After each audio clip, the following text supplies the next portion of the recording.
하나님이 변함없이 오늘도 우리를 사랑해 주셔서 좋은 일기를 허락해 주셨습니다. 그 주신 은혜 속에서 우리는 매일매일을 기쁨으로 감사함으로 살아갑니다.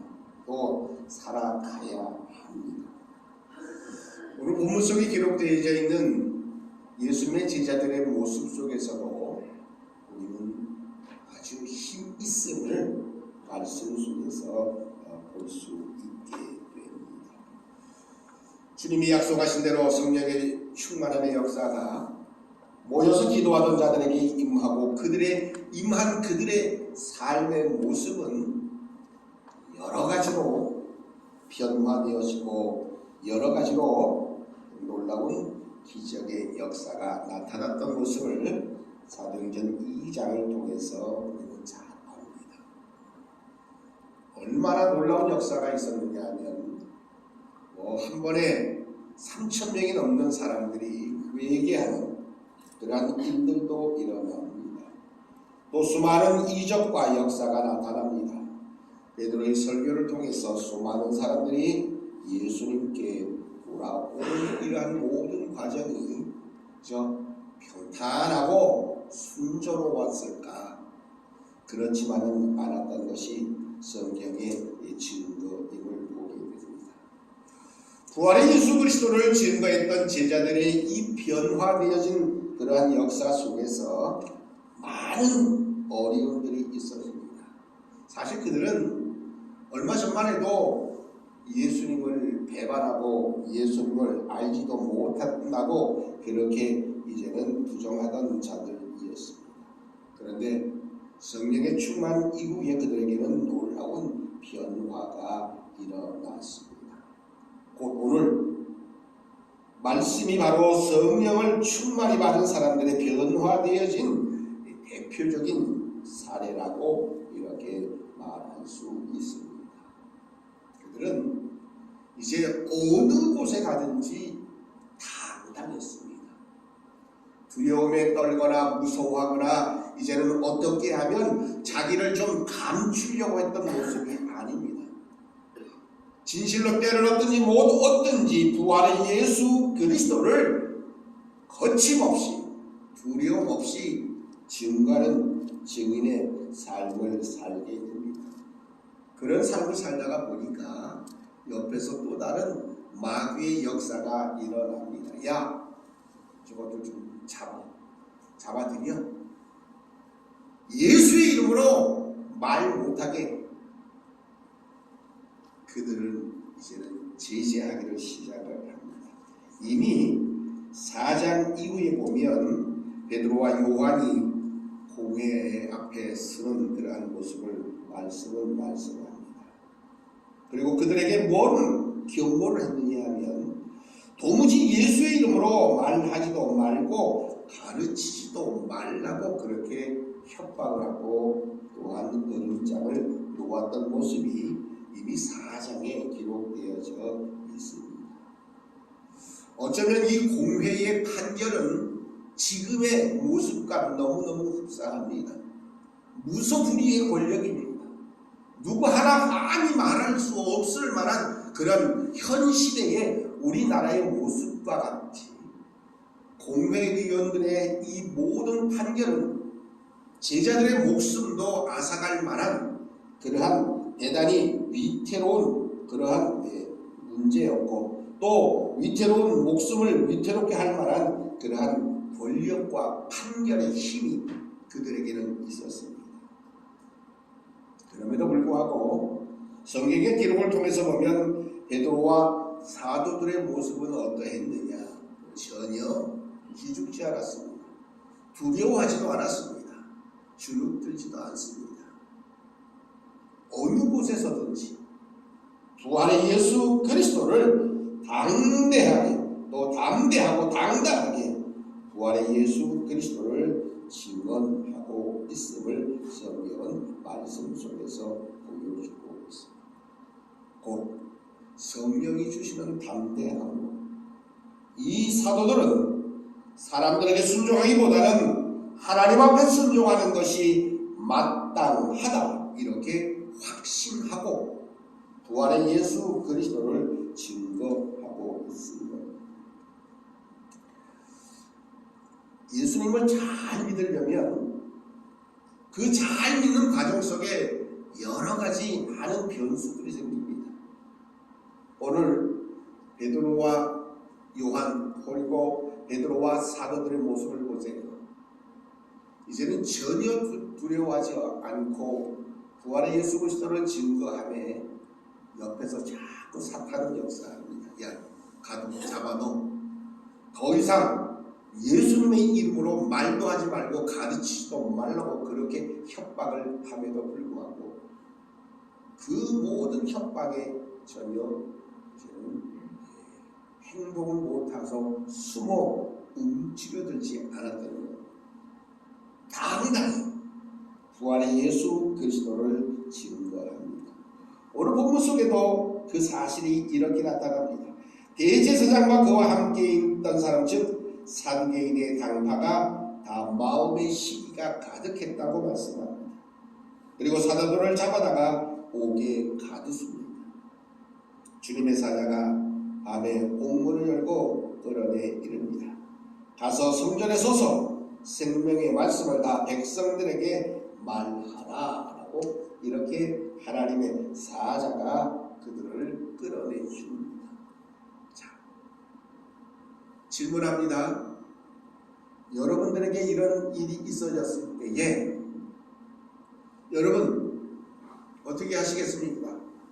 성전에 서서 부활의 예수 그리스도를 전하겠습니까? 아니면 안돼 무서워 이제 그냥 조용히 슬그머니 그냥 집에 가든지 어디 가서 숨든지 아니면 떠나버리든지 어떻게 하시겠어요?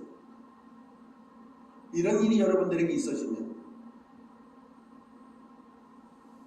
성전에 서서 아니면 마당에 가서 아니면 노인정에 가서 아니면 여러분들이 있는 곳에 가서 부활의 예수 그리스도를 증거하시겠습니까? 아니면 나는 이게 안 돼.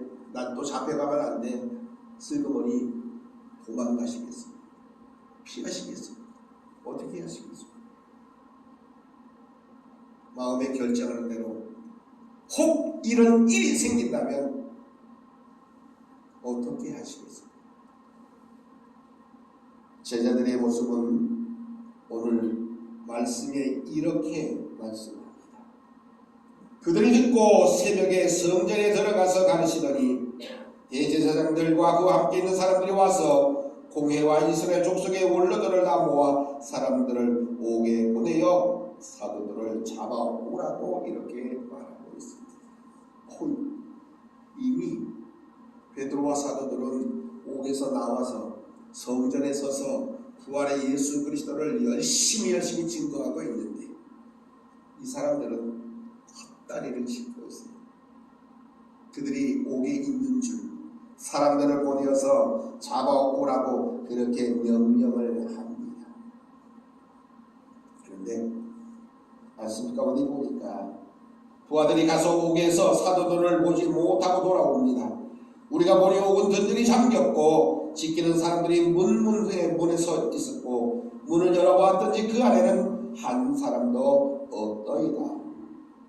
성전 맡은 자와 제사장들이 이 말을 듣고서 의욕하여 이 일이 어찌된가 하여서 사람들이 와서 알리기를 옥에 가두었던 사람들이 성전에 서서 백성들을 가르친다라고 하는 이러한 보고를 해줍니다.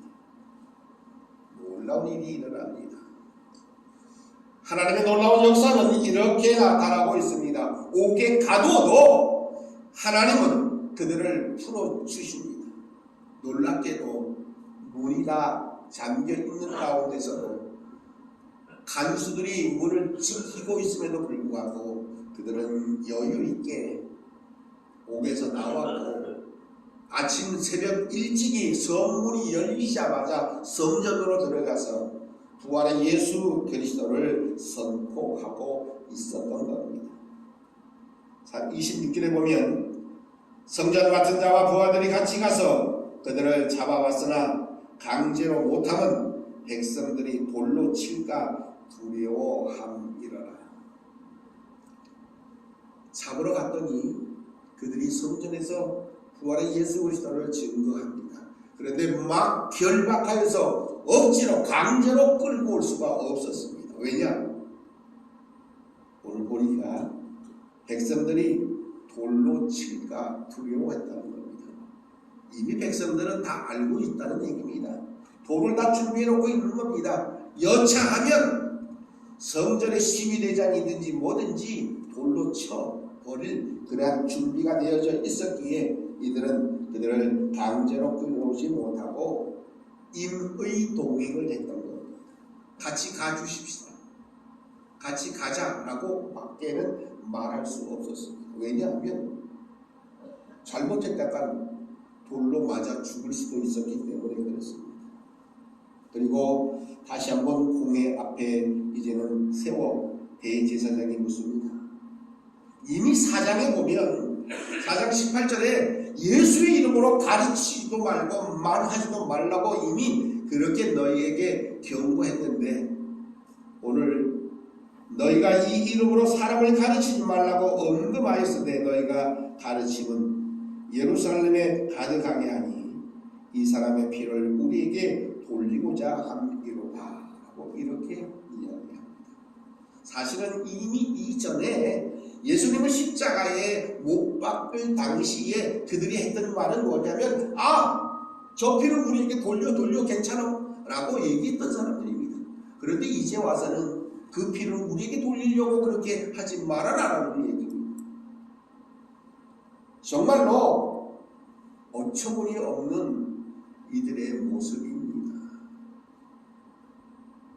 그런데 성령의 충만함을 받은 이들의 모습은 오늘 말씀 속에서도 이렇게 당당합니다. 9절을 함께 봉독합니다. 9절 29절입니다. 시작. 베드로와 사도들이 대답하여 이르되 사람보다 하나님께 순종하는 것이 마땅하니라. 베드로와 사도들의 이 고백, 사람보다 하나님께 순종하는 것이 마땅하니라라고 하는 이 말과 고백은 너희들이 아무리 우리를 협박하고 우리에게 경고해도 우리는 그래도 부활의 예수 그리스도를 증거하겠다라고 하는 선포입니다. 성령의 충만함을 받은 예수 그리스도의 제자들은 사람을 두려워하지 않았습니다. 오직 하나님만을 두려워하고 있습니다. 사람에게 순종하지 아니하고 하나님께만 순종합니다. 사람들의 인기에 눈 돌리지 아니하고 하나님께 인정받는 것을 가장 명예롭게 여길 수 있게 되었던 겁니다. 많은 우리나라에도 연예인들이 있습니다. 그 연예인들 가운데에 공황장애라고 하는 병에 걸린 이들이 대단히 많아요. 혹시 여러분 우리 성도님들 가운데서 공황장애 알아보신 분 혹시 계신가요? 안 계세요? 안 계시죠? 공황장애라고 하는 말을 알지도 못하죠? 모르는 게 좋아요. 근데 요즘에 연예인들은 이 공황장애라고 하는 이 병에 대단히 많이 걸려 있어요. 어떻게 하면 사람들의 인기를 더 얻을까? 내 이 인기가 떨어지면 어떻게 할까? 그것에 전부 신경 써요. 그 전전긍긍. 인기가 떨어지면 어떻게 하고, 인기가 떨어지면 돈을 못 버는데 돈 못 벌면 어떻게 될까? 사람들이 나를 존경하지도 않냐고, 사람들이 나를 좋아하지도 않으면 어떻게 될까? 모든 집중이 사람들에게 있습니다. 그래서 인기를 어떻게 얻고 사람들에게 어떻게 해서 돈을 많이 벌어내고 모든 것이 사람들에게 집중되어져 있다는 것. 그런데 오늘 제자들의 모습은 그것과는 전혀 다릅니다. 사람보다 하나님 앞에 순종하는 것이 마땅하다는 겁니다. 내가 가장 기뻐해야 될 것은 사람들에게 인정받는 것이 아니라 하나님께 인정받고 하나님 앞에 온전히 칭찬받는 것이어야 한다는 그러한 말씀입니다.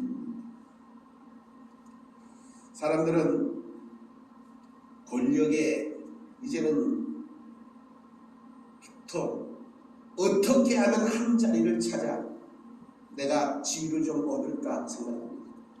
여러분, 대통령이 한번 바뀌면 일자리가 몇 개나 생기는 줄 아세요? 대통령이 한번 바뀌게 되면 일자리가 몇 개가 생긴다는 얘기하면 5만 개가 생깁니다. 대통령이 휘두를 수 있는 권력의 자리가 5만 개가 됩니다. 얘도 여기 앉히고 쟤도 저기다 앉히고, 내게 좋아하는 사람들, 내 입맛에 맞는 사람들 다 하나씩 갖다가 붙여놓은 거예요. 무려 5만 개. 5만 명이 대통령의 권력을 가지고 여기를 자리를 차지할 수 있다는 것. 얼마나 막강합니까? 지금 대통령이 하는 일이 그 일 아닙니까? 5만 개의 자리를 자기 입맛에 맞는 사람들 갖다 앉히는 거예요.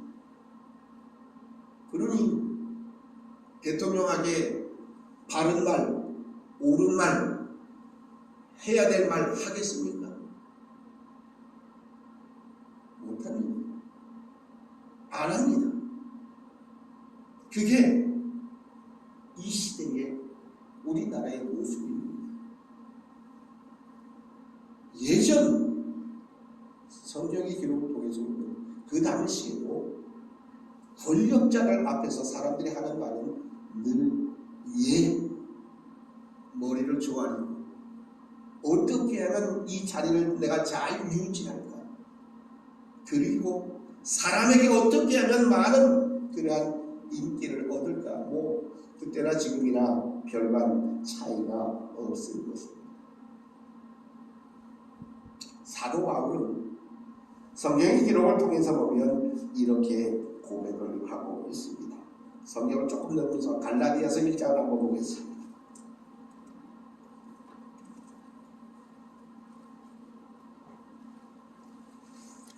갈라디아서 1장에 보면 사도 바울이 어떻게 주신 사명을 감당했는지를 우리는 잘 알 수 있게 됩니다. 갈라디아서 1장 제 성경에는 302쪽에 있습니다. 신약성경 302쪽 갈라디아서 1장 10절 말씀 한 절만 함께 공독해 보겠습니다. 찾으셨으면 함께 공독합니다. 갈라디아서 1장 10절입니다. 시작. 이제 내가 사람들에게 좋게 하랴 하나님께 좋게 하랴 사람들에게 기쁨을 구하랴 내가 지금까지 사람들의 기쁨을 구하였다면 그리스도의 종이 아니니라. 사람들에게 좋게 하랴 하나님께 좋게 하랴 사람들에게 기쁨을 구하랴 아니다. 하나님 앞에 사람들을 구할 수밖에 없다는 겁니다. 내가 지금까지 사람들의 기쁨을 구하였다고 한다면 나는 그리스도의 종도 아니다 라고 그렇게 이제는 온전한 고백을 하고 있습니다. 성령 충만함을 받은 사람들의 그 사람들에게는 이렇게 아무런 고민거리가 될 수가 없다는 것. 많은 사람들이 그런데 어떻게 하면 권력을 얻고 어떻게 하면 한 자리를 차지할까, 이제는 말해야 됨에도 불구하고 말하지 못하고 있었던 겁니다. 성경의 기록을 통해서 보면 나단 선지자의 모습 보세요. 당신이 바로 그 죄인이다라고 왕에게 감히 지적을 하고 있다는 사실. 말할 것을 말해야 합니다. 사람들에게 순종할 것이 아니라 하나님 앞에 순종하는 것이 마땅하다고 저는 오늘 베드로와 사도들은 그렇게 분명히 고백하고 있습니다. 이 모습이 하나님을 믿는 믿음의 사람의 모습인 것입니다. 하나님의 사람들은 오직 하나님 앞에 인정받고 또한 고난도 기꺼이 감수하게 되는 겁니다. 옥에 갇힌들 아니면 협박과 은절한 그러한 으름장을 당하든 그럼에도 불구하고 하나님 앞에 온전히 순종하는 것입니다. 오직 하나님 앞에서 정직하게 자신의 삶을 비춰보면서 나아가는 삶을 살아야 한다는 것입니다. 성경을 한 구절만 더 찾아봅니다. 마태복음 10장을 한번 찾겠습니다.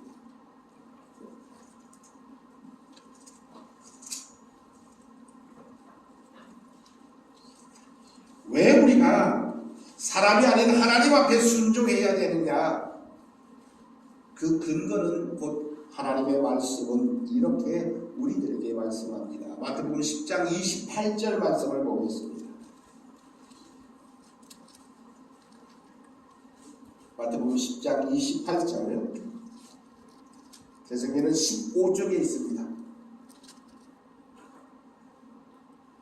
찾으셨으면 함께 봉독합니다. 마태복음 10장 28절의 말씀 함께합니다. 찾으셨으면 함께합니다. 시작. 몸은 죽여도 영혼을 능히 죽이지 못하는 자들을 두려워하지 말고 오직 몸과 영혼을 능히 지옥에 멸하실 수 있는 이를 두려워하라. 몸은 죽일 수 있습니다. 그러나 영혼을 능히 죽이지 못하는 자들을 두려워할 필요가 없다고. 세상의 권력자들은 어쩌면 몸은 죽일 수 있습니다. 그러나 영은 능히 죽일 수 없다는 겁니다. 그러면 누구를 두려워해야 되느냐? 오늘 하나님의 말씀은 오직 몸과 영혼을 능히 지옥에 멸하실 수 있는 이곳 하나님을 두려워하라는 겁니다. 사람을 두려워할 게 없습니다. 그래서 예수님의 제자들은 옥에 갇혀도 협박을 당해도 부활의 예수 그리스도를 증거할 수 있게 되는 겁니다. 사람의 말에 순종할 것이 아니라 오직 하나님의 말씀에 순종하고 오히려 몸과 영혼을 능히 지옥에 멸할 수 있는 하나님을 두려워하라고 우리들에게 분명히 말씀합니다. 사랑하는 성도 여러분, 우리들의 삶의 모습 속에 이러한 당당함이 있어요.